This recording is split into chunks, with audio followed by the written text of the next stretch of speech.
শুনবে কি আজ একটি চিঠি, নীরব কবরের দেশ থেকে,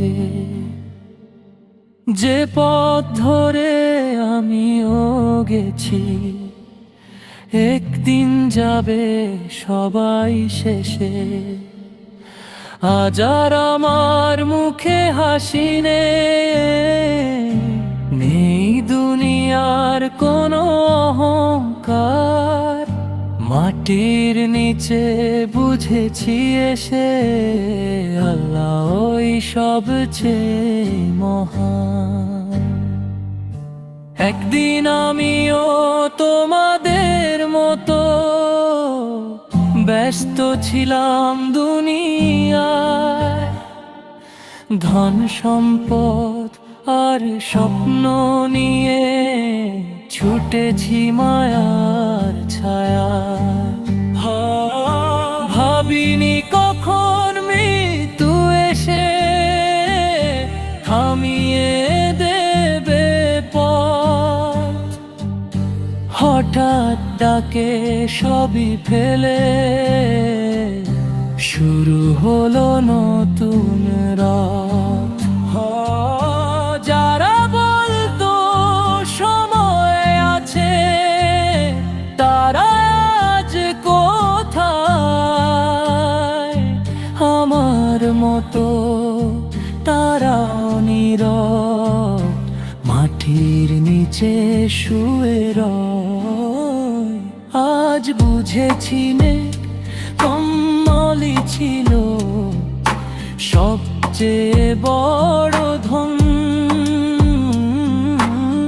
বাকি সবই রয়ে গেছে পৃথিবীর আপনজন।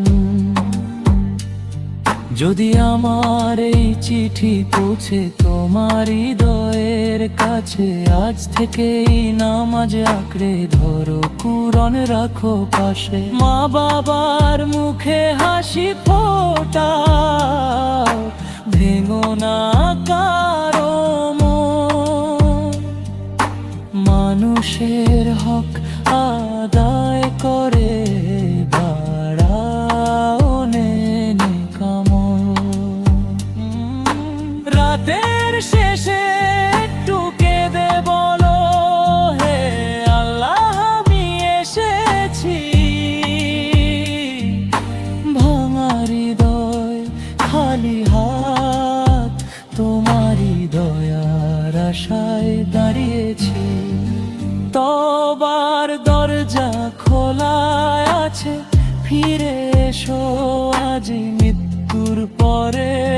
আফসোস করে আর কোনো লাভ নেই, আমার জন্য দোয়া করো, তোমার জন্য করি।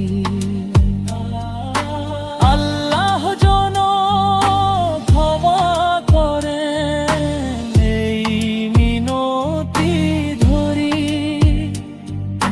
হাসরের মাঠে আবার যদি দেখা হয় কোনো দিন, রবের রহমতে যেন থাকি জান্নাতের বাগিচায় সেদিন।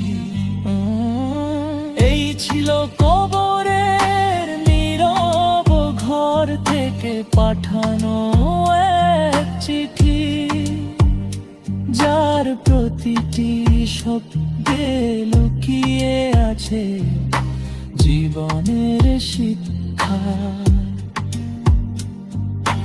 এসো সবাই রবের পথে করি নেকল সঞ্চয়।